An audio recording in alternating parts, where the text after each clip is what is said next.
Shalom Bapak, Ibu, dan Saudara sekalian yang terkasih dalam Yesus Kristus. Pada hari ini kita akan kembali beribadah secara online bersama GKI Jalan Maulana Yusuf nomor 20 Bandung. Berikut ini adalah warta yang patut kita perhatikan bersama.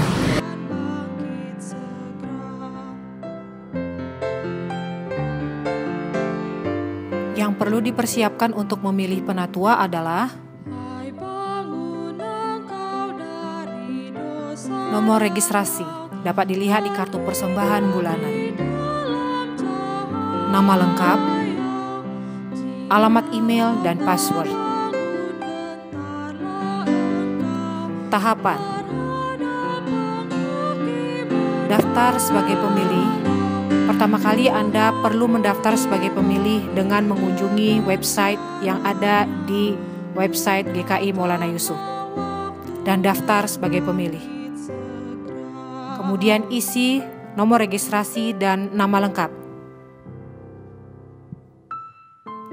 Jika nomor registrasi Anda ditemukan, isi alamat email dan password yang akan Anda gunakan untuk mengakses layanan. Buka email dari panitia nominasi dan ikuti petunjuk untuk verifikasi. Setelah terverifikasi, Anda akan dapat masuk kembali ke website GKI Maulana Yusuf dengan menggunakan email dan password yang Anda masukkan sebelumnya. Jika Anda tidak menemukan email konfirmasi atau notifikasi di inbox, mohon periksa di bagian spam. Menunggu persetujuan. Ketika Anda masuk ke website GKI Maulana Yusuf, mungkin Anda akan mendapat pemberitahuan bahwa panitia sedang mereview status Anda. Ini berarti panitia sedang memeriksa keabsahan Anda sebagai pemilih. Silahkan menunggu, Anda akan menerima email jika Anda sudah bisa memilih. Mencari jemaat yang Anda akan usulkan. Jika Anda memenuhi syarat sebagai pemilih, Anda dapat mencari nama dengan mengisi sebagian dari nama yang dimaksud. Anda dapat membatasi pencarian dengan memilih rentang umur dan atau wilayah. Pilih tambah ke daftar calon untuk memilih orang yang Anda usulkan, maksimal 20 nama. Mengirim usulan. Untuk mengirim usulan, scroll ke atas hingga Anda menemukan tombol kirimkan pilihan Anda. Sebelum mengirim, Anda dapat melihat dulu pilihan dengan klik ikon disertai angka di pojok kanan atas. Data yang dikirim sudah dianggap final dan tidak dapat diubah kembali. Anda akan mendapatkan email konfirmasi disertai daftar nama yang Anda usulkan. Selesai.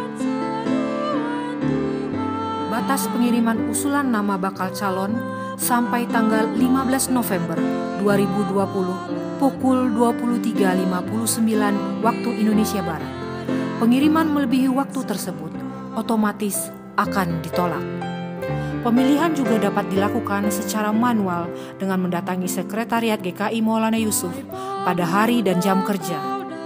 Usulan-usulan nama bakal calon, baik melalui formulir manual maupun digital, dianggap sah. Keterlibatan kita dalam proses pencalonan penatua ini merupakan wujud kepedulian kita terhadap pembangunan tubuh Kristus yang dipercayakannya melalui kepemimpinan gerejawi. Selamat berpartisipasi.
Terang sudah terbit bagi orang benar, dan sukacita bagi orang-orang yang tulus hati. Bersukacitalah karena Tuhan, hai orang-orang benar, dan nyanyikanlah syukur bagi namanya yang kudus. Haleluya, terpujilah nama Tuhan, dan kekallah kasih-Nya bagi kita.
Jemaat Tuhan, pertolongan kita adalah dalam nama Tuhan yang menjadikan langit dan bumi, yang kasih setianya sampai selama-lamanya, dan yang tidak pernah meninggalkan perbuatan tangannya.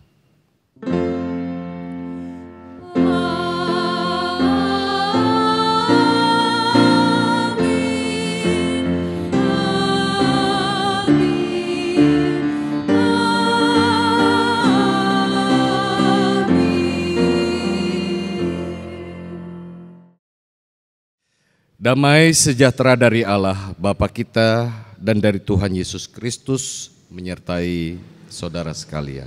Dan menyertai saudara juga.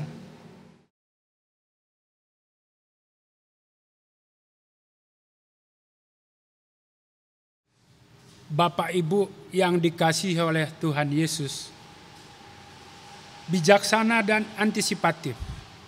Itulah tema yang hendak kita renungkan dalam kebaktian hari ini. Seperti gadis-gadis bijaksana yang menunggu kedatangan Sang Tuan dengan penuh persiapan. Demikianlah kita diajak untuk terus berjaga-jaga dalam hidup ini melalui setiap kata dan karya. Firman Tuhan Lukas 12 ayat 37 berkata, "Berbahagialah hamba-hamba yang didapati tuannya berjaga-jaga ketika ia datang. Aku berkata kepadamu, sesungguhnya ia akan mengikat pinggangnya dan mempersilakan mereka duduk makan, dan ia akan datang melayani mereka."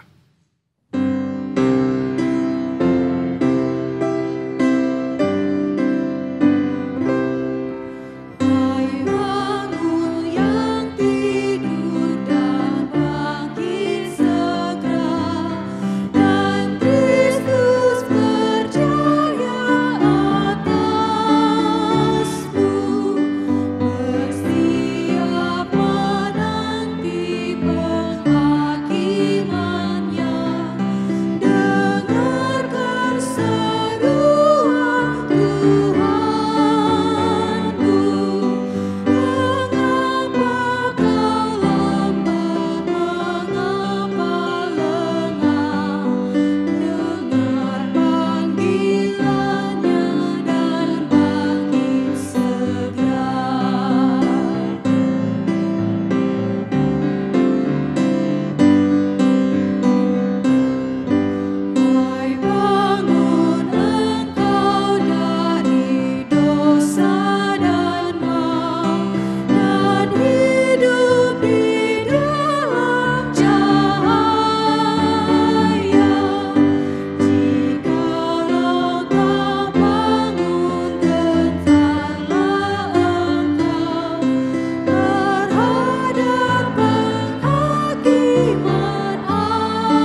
Bapak dan Ibu, tibalah saatnya kita melakukan pengakuan dosa.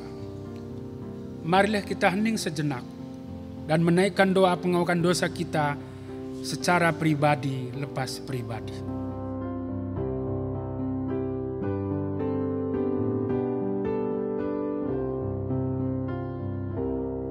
Ya Tuhan, inilah pengakuan kami kepadamu. Dalam kerapuhan diri, kami berserah dan menaruh pengharapan kami kepada kasih dan pengampunan-Mu. Di dalam nama Tuhan Yesus Kristus. Amin.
Tibalah saatnya berita anugerah disampaikan buat kita, Ibu dan Bapak yang dikasihi oleh Tuhan Yesus.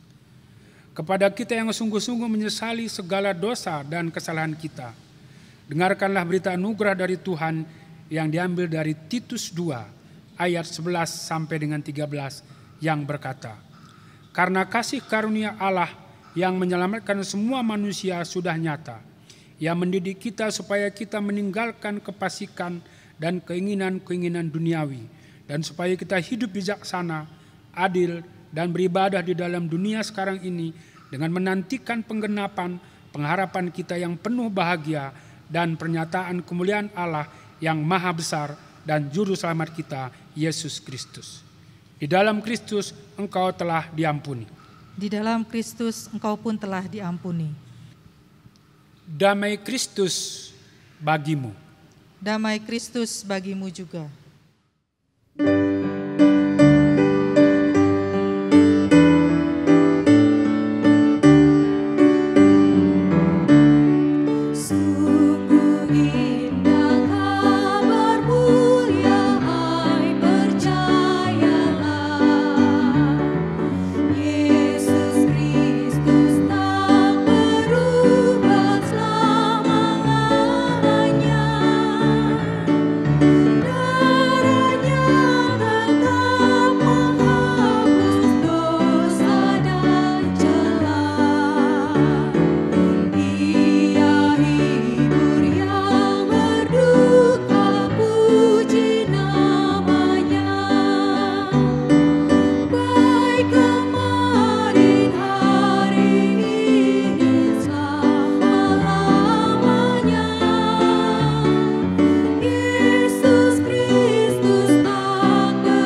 Jemaat Tuhan yang terkasih, mari kita bersama-sama berdoa. Ya Bapa Surgawi di dalam Tuhan Yesus, terima kasih Tuhan kalau saat ini kami boleh dan masih diberikan kesempatan untuk beribadah kembali. Kami ingin belajar firman Tuhan untuk bekal kehidupan kami, terutama di tengah-tengah situasi yang terjadi saat ini.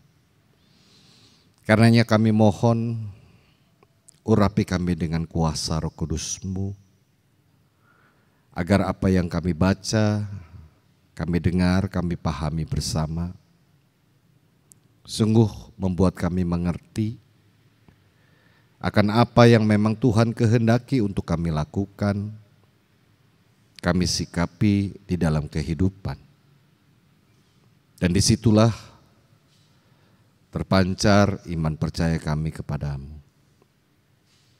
Dan kami yakin dan percaya Tuhan hadir di tengah-tengah kehidupan kami. Inilah doa yang kami naikkan kepadamu. Di dalam nama Tuhan Yesus kami berdoa. Amin. Saudara-saudara, pembacaan Alkitab hari ini, mari kita bersama-sama membuka Injil Matius. Pasalnya yang ke-25, ayat 1 sampai dengan 13. Injil Matius pasal 25, ayat 1 sampai dengan 13. Di mana Lembaga Alkitab Indonesia memberi judul pada perikop ini, Gadis-gadis yang bijaksana dan gadis-gadis yang bodoh.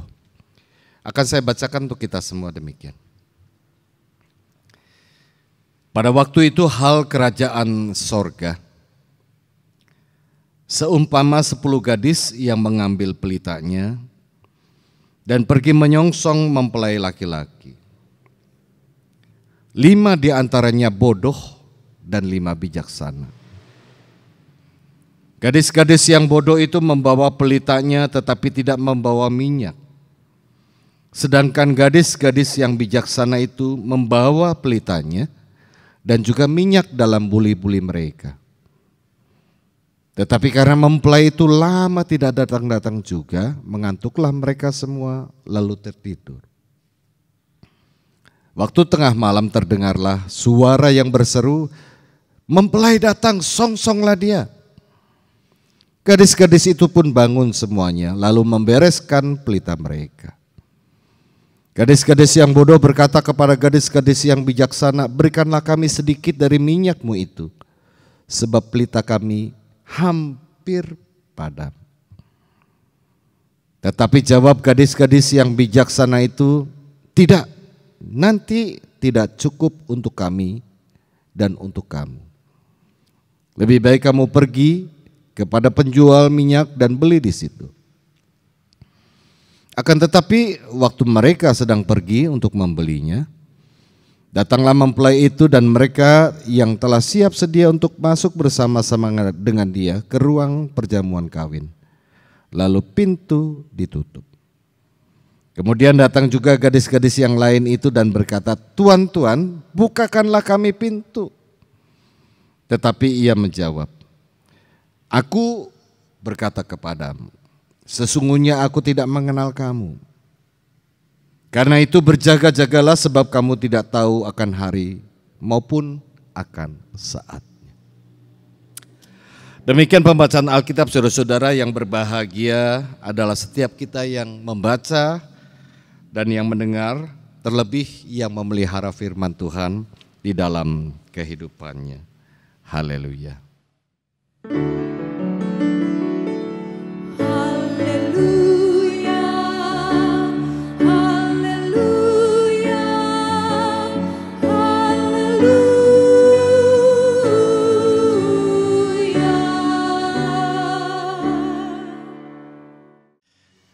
Bapak, Ibu, saudara-saudara yang dikasihi oleh Tuhan Yesus Kristus, apa kabar semuanya? Saya selalu berharap Bapak, Ibu, saudara-saudara dalam keadaan yang selalu sehat dan baik. Nah, hari ini kita akan bersama-sama belajar tentang menjalankan kehidupan yang bijaksana melalui perumpamaan tentang para gadis pengiring mempelai pria. Seperti yang telah saya bacakan tadi. Nah, bagaimana ceritanya, saudara-saudara, saya ingin singkat sedikit mengulas kembali ceritanya. Disebutkan bahwa kerajaan sorga itu seumpama 10 orang gadis yang menanti kedatangan mempelai pria di rumah mempelai wanita. Mereka itu adalah calon yang akan mengiring mempelai pria memasuki rumah mempelai wanita untuk berpesta. Dan mereka sebenarnya tahu bahwa kedatangan mempelai pria itu bisa terjadi kapan saja. Bisa cepat, artinya tiba-tiba datang, bisa juga lambat dan tidak tahu kapan. Nah, situasi seperti itu mau tidak mau menuntut kesetiaan dan kesiapan dari ke-10 gadis itu di dalam menanti. Nah, agar bila saatnya tiba, mereka bisa melakukan tugasnya sebagai pengiring mempelai. Dan satu hal yang sangat penting adalah mereka harus membawa pelita yang tetap menyala agar bisa mengiring mempelai pria berjalan memasuki rumah mempelai wanita untuk berpesta. Dan kita tahu, saudara-saudara, ya situasinya tidak seperti sekarang ya. Di jalanan ada pakai lampu penerang, di sana tidak ada. Nah, sekarang pertanyaannya Bapak Ibu Saudara-saudara, apa yang membedakan kelima gadis yang disebut bijaksana dengan kelima gadis yang disebut bodoh dalam perumpamaan ini? Apakah kelima gadis bijaksana lebih tahu kapan sang mempelai itu datang? Apakah kelima gadis bijaksana itu membawa pelita yang jauh lebih baik dibandingkan kelima gadis yang bodoh? Ternyata tidak, saudara-saudara. Pelita yang mereka bawa sama saja bentuk dan besarnya. Tidak ada yang berbeda. Mereka pun sama-sama setia menanti kedatangan sang mempelai pria. Mereka juga sama-sama mengalami kelelahan dan tertidur dalam menanti kedatangan sang mempelai pria. Jadi ketika mempelai pria itu datang, ke-10 gadis itu sama-sama kaget luar biasa. Mereka segera terbangun, membereskan pelita mereka untuk menyambut kedatangan mempelai pria. Nah, kini pertanyaan berikutnya, saudara-saudara, lalu apa yang membedakan di antara mereka? Sehingga ada yang disebut bijaksana dan ada yang disebut bodoh. Nah, jemaat Tuhan, ternyata kelima gadis yang disebut bijaksana itu tidak hanya membawa pelita, tetapi mereka juga membawa persediaan minyak. Itulah tanda kesiapan mereka. Dengan kata lain, mereka jauh lebih antisipatif dibandingkan kelima gadis yang disebut bodoh itu. Sedangkan kelima gadis yang bodoh itu harus mencari minyak terlebih dahulu di malam yang buta, di mana ya mungkin untuk mencarinya tidak mudah.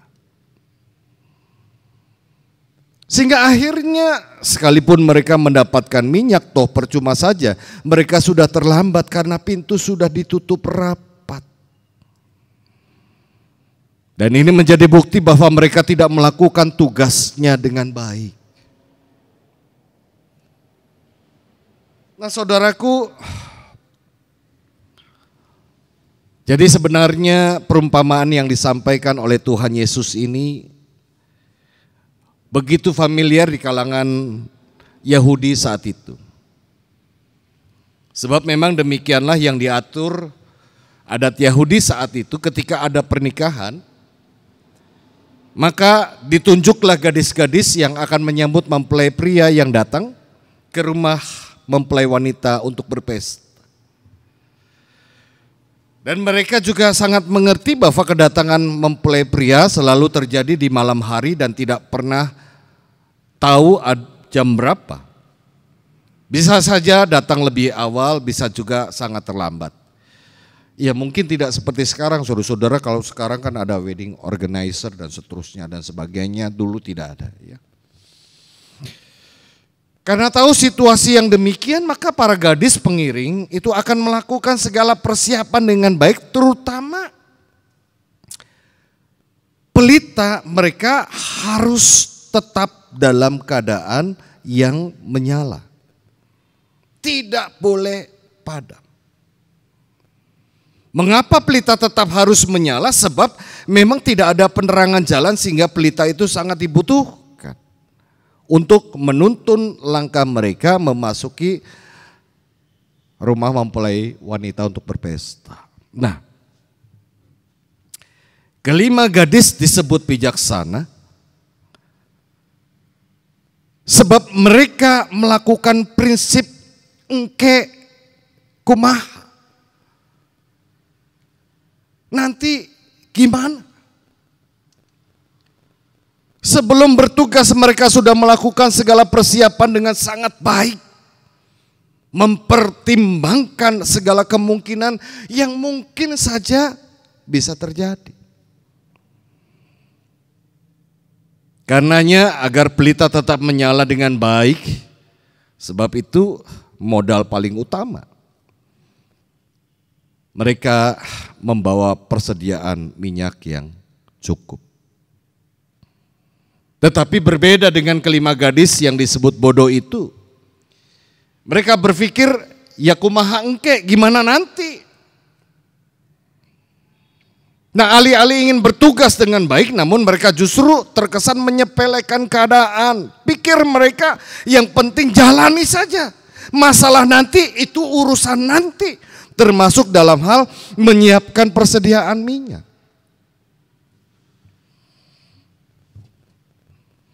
Dan ketika mempelai pria itu datang, pelita mereka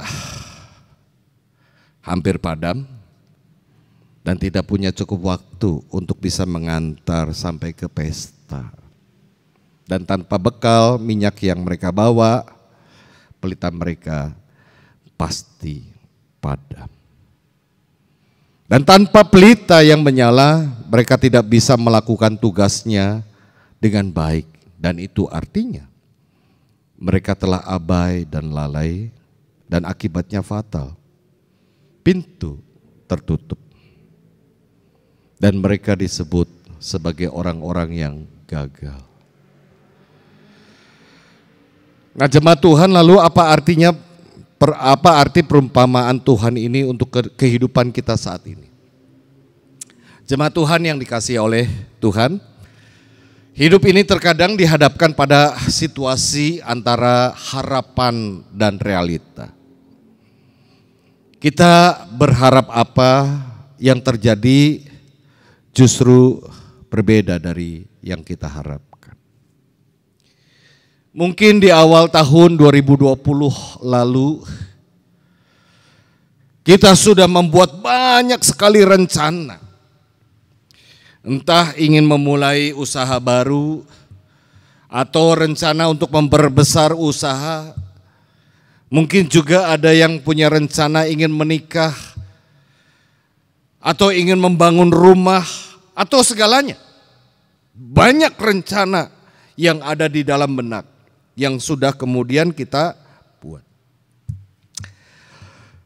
Tetapi secara tiba-tiba tanpa pernah kita duga dan harapkan, Corona datang dan menjadi pandemi.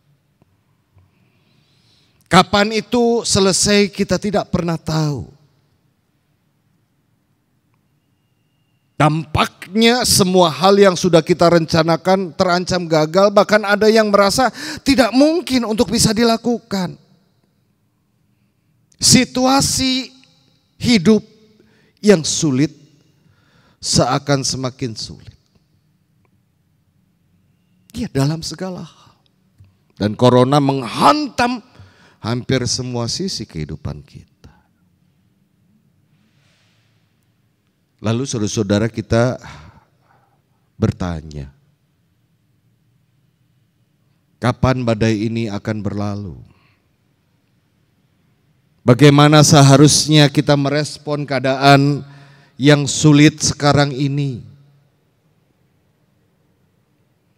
Nah, jemaat Tuhan, paling tidak ada dua hal melalui perumpamaan ini kalau kita tarik di dalam kehidupan real saat ini.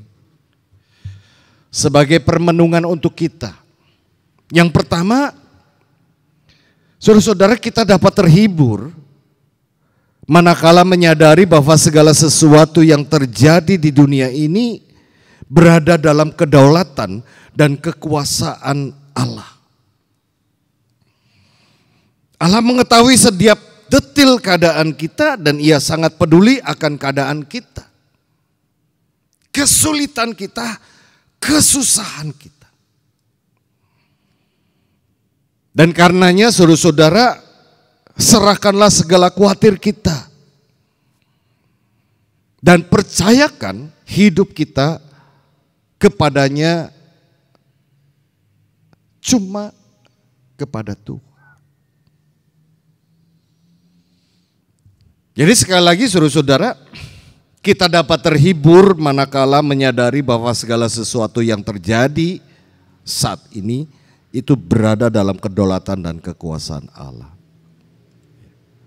Itu yang bisa membuat kita terhibur.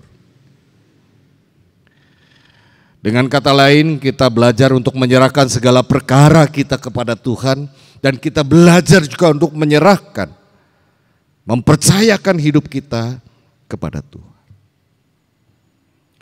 Dan yang kedua saudara-saudara, saat mengetahui bahwa Allah masih memegang kendali dan memelihara hidup kita, kita ditolong untuk hidup dengan bijaksana. Kalau kita membaca Efesus pasalnya yang kelima, mari kita membuka Efesus pasal 5.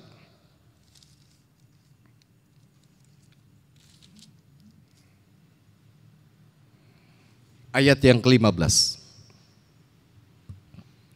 Karena itu perhatikanlah dengan seksama bagaimana kamu hidup. Janganlah seperti orang bebal, tetapi seperti orang arif. Saya ulangi. Karena itu perhatikanlah dengan seksama bagaimana kamu hidup. Janganlah seperti orang bebal, tetapi seperti orang arif. Seperti kelima gadis yang disebut bijaksana itu, mereka sudah menyadari sebelumnya bahwa segala kemungkinan bisa saja terjadi. Sehingga mereka tetap melakukan segala persiapan dengan sebaik-baiknya. Dan belajar dari kelima gadis yang bijaksana itu, ya mungkin ini sudah terjadi, tetapi untuk ke depan berlakulah antisipatif dan berfikirlah engke kumaha. Agar kita tetap waspada dalam segala keadaan. Kita harus menyusun rencana dengan sebaik-baiknya, bukan saja berpikir tentang keberhasilan, tetapi kalau seandainya gagal, lalu bagaimana? Engke kumaha mau tidak mau mengajarkan kita juga untuk berserah kepada Tuhan. Bukan melulu kepada rencana kita. Kondisi pandemi mengajar kita untuk mengubah cara berpikir kita. Bukan kumaha engke, melainkan engke kumaha. Karena itu berbeda dengan kelima gadis yang disebut bodoh. Mereka mewakili orang-orang yang dalam hidup ini tidak memikirkan kekekalan, hanya sibuk dengan segala urusan duniawi mereka. Prinsip kumaha engke bisa memperburuk keadaan. Karena itu mari kita menjalani kehidupan ke depan dengan lebih bijaksana. Dan belajarlah untuk menyerahkan segala perkara kita kepada Tuhan. Kiranya kekuatan Tuhan menolong kita untuk bisa melewati masa sulit saat ini, dan suatu saat kita akan melihat dan merasakan pelangi yang indah yang pasti akan Tuhan berikan. Tuhan memberkati kita semua. Amin.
Marilah kita bersama dengan umat Allah di masa lalu, masa kini, dan masa depan mengingat pengakuan pada baptisan kita dengan mengucapkan pengakuan iman rasuli yang berbunyi. Aku percaya kepada Allah, Bapa yang Maha Kuasa, Halik langit dan bumi, dan kepada Yesus Kristus, anaknya yang tunggal Tuhan kita, yang dikandung dari Roh Kudus, lahir dari anak darah Maria, yang menderita sengsara di bawah pemerintahan Pontius Pilatus, disalibkan, mati dan dikuburkan, turun ke dalam kerajaan maut. Pada hari yang ketiga, bangkit pula dari antara orang mati, naik ke sorga, duduk di sebelah kanan Allah, Bapa yang Maha Kuasa. Dan dari sana Ia akan datang untuk menghakimi orang yang hidup dan yang mati. Aku percaya kepada Roh Kudus, gereja yang kudus dan am, persekutuan orang kudus, pengampunan dosa, kebangkitan orang mati, dan hidup yang kekal. Amin.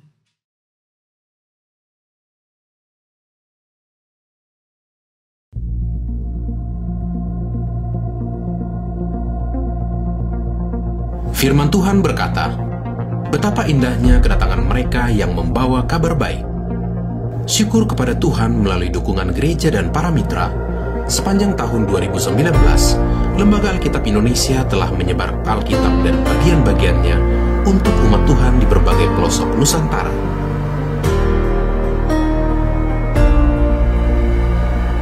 Saya ini orang buta, tidak sekolah. Tapi kerinduan saya ini saya punya senjata. Terus terima dengan buat tangan. Sampai berkat besar. Saya senang.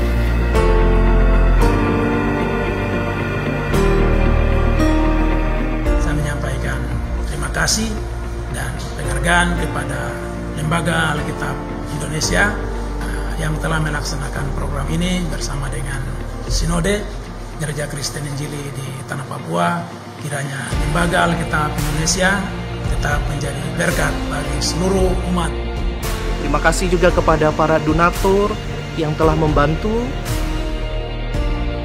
Kami mendoakan bahwa Tuhan yang membalas setiap kebaikan Bapak Ibu Saudara. Tuhan Yesus memberkati. Untuk tahun 2020, LAI kembali mengajak gereja-gereja dan umat Kristiani di seluruh Indonesia untuk mendukung hadirnya Alkitab dan bagian-bagiannya bagi saudara-saudara kita di wilayah pulau-pulau di sekitar Riau, Sekadau, Dayak Iban, Kota Baru, Miangas, Tagulandang, Laoje, Kolaka, Kolaka Utara, Konawe, Konawe Selatan, Toraja, Kupang, Sabu, Halmahera Selatan, Dogiai, Asmat, dan Komoro. Saudara-saudara, mari kita berdoa. Bapa Surgawi di dalam Tuhan Yesus, terima kasih untuk firman yang boleh kami dengarkan bersama. Kami sadar Tuhan, seringkali ketika kami berjalan, kami berpikir, kumaha engke gimana nanti. Kami hanya merencanakan ini, itu, dan seterusnya dan sebagainya, mungkin persiapan juga seadanya. Bahkan bukan iman percaya yang kami munculkan di situ, tetapi kami lebih mengandalkan kekuatan kami. Kondisi pandemi corona yang terjadi memaksa kami untuk mengubah cara berpikir kami, cara beriman kami. Karena itu Tuhan, kami juga bersyukur kami diingatkan. Sekaligus juga kami benar-benar merasa sulit. Tanpa pertolongan Tuhan, kami benar-benar sulit untuk melewati masa ini. Saat ini kami ingin mempercayakan segala sesuatu kepadamu Tuhan, dan belajar untuk benar-benar hidup bijaksana, mengantisipasi segala kemungkinan, agar ke depan kami tidak mendapatkan akibat yang memang akhirnya fatal untuk diri kami sendiri. Dalam kesempatan ini kami berdoa Tuhan, bersyukur ketika banyak keluarga sudah mulai survive dan bisa menghadapi situasi yang sulit ini. Baik secara ekonomi maupun juga hubungan mereka. Tetapi juga tidak sedikit keluarga yang masih bergelut, tidak tahu apa yang harus dilakukan, bahkan terjebak di dalam persoalan dan sulit untuk bangkit. Kami mohon Tuhan Kau hadirkan orang-orang yang bisa menolong, paling tidak memberikan jalan keluar. Dan terutama kuatkan mereka untuk bisa berpikir kreatif di tengah-tengah situasi yang sulit ini, agar pada saatnya mereka dapat menghadapi krisis dan Tuhan bisa mengubahkan krisis ini menjadi berkat yang luar biasa. Tuhan hadir untuk menguatkan dan menolong mereka melalui tangan-tangan yang memang bekerja dan Tuhan yang sendiri yang bekerja. Kami juga berdoa untuk setiap gereja dimanapun yang juga terkena imbasnya. Kami mohon Tuhan berikanlah hati yang bijaksana untuk mengatur, mengelola kehidupan bergereja dan berjemaat. Dan terutama sekalipun banyak pelayanan yang dilakukan secara daring, tetapi kehadiran gereja di tengah-tengah umat tetap bisa dirasakan sekalipun di dalam keterbatasan, dan kami bisa memaksimalkan pelayanan sehingga jauh lebih berkualitas. Berikanlah kami kreativitas dan semangat untuk tetap melayani. Begitu juga bagi setiap orang dimanapun yang tidak memiliki pekerjaan saat ini karena PHK, Engkau juga yang tolong untuk bisa bangkit di tengah-tengah situasi sulit seperti ini. Dan melalui gereja ataupun orang-orang di sekitarnya, dia juga bisa survive. Bagi mereka yang sakit, Tuhan jamah dengan obat-obatan, perawatan, dan terutama cinta kasih keluarga. Engkau juga yang memberikan kekuatan, memberikan penghiburan, bahkan sukacita. Dan ketika Tuhan menghendaki, kami yakin dan percaya tidak ada yang mustahil bahwa karunia kesembuhan itu benar-benar nyata. Terima kasih Bapa. Banyak hal yang ingin kami ungkapkan di dalam doa, namun kami yakin dan percaya Tuhan lebih tahu isi hati kami. Lebih tahu apa yang menjadi harapan kami. Dan Tuhan kiranya yang mengabulkannya, yang seturut dengan rencana Tuhan di dalam kehidupan kami masing-masing. Inilah doa yang jauh dari sempurna, dan izinkan kami untuk menyempurnakannya dengan doa yang telah Tuhan ajarkan kepada kami. Bapa kami yang di sorga, dikuduskanlah namamu. Datanglah kerajaanmu, jadilah kehendakmu di bumi seperti di sorga. Berikanlah kami pada hari ini makanan kami yang secukupnya, dan ampunilah kami akan kesalahan kami, seperti kami juga mengampuni orang yang bersalah kepada kami. Dan janganlah membawa kami ke dalam pencobaan, tetapi lepaskanlah kami dari yang jahat. Karena Engkaulah yang empunya kerajaan dan kuasa dan kemuliaan sampai selama-lamanya. Amin.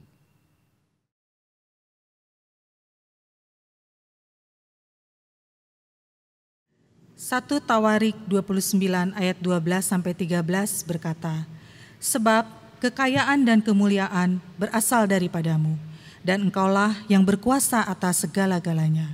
Dalam tanganmulah kekuatan dan kejayaan, dalam tanganmulah kuasa membesarkan dan mengokohkan segala-galanya.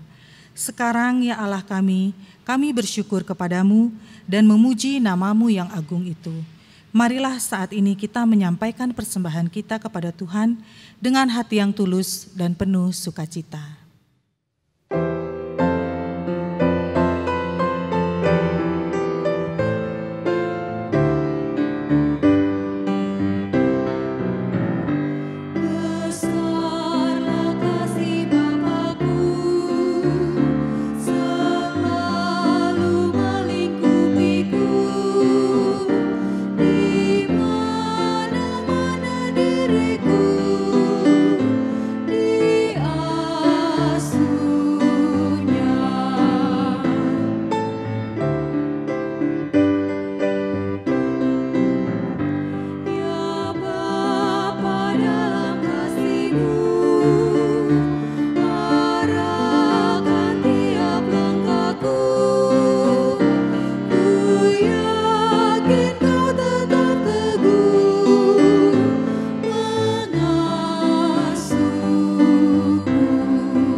Marilah kita membawa persembahan kita ke dalam doa. Mari kita berdoa. Segala ungkapan syukur kami naikkan hanya kepadamu Bapa di surga. Oleh karena kasih dan penyertaan-Mu, boleh kami terima dan nikmati hingga saat ini. Saat ini juga kami berdoa ya Tuhan, untuk persembahan yang telah kami berikan menurut kerelaan hati kami. Kiranya Engkau memberkati persembahan ini, agar dapat dipakai untuk memperluas kerajaan-Mu di tempat ini. Inilah doa persembahan kami, dalam nama Yesus kami berdoa dan mengucap syukur. Amin.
Bapak, Ibu, Saudara, kini arahkanlah hatimu kepada Tuhan.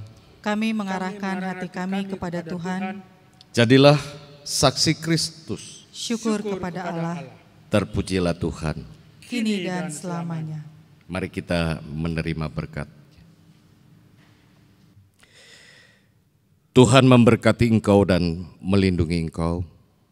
Tuhan menyinari engkau dengan wajah-Nya dan memberi engkau kasih karunia. Tuhan menghadapkan wajah-Nya kepadamu dan memberi engkau damai sejahtera. Haleluya.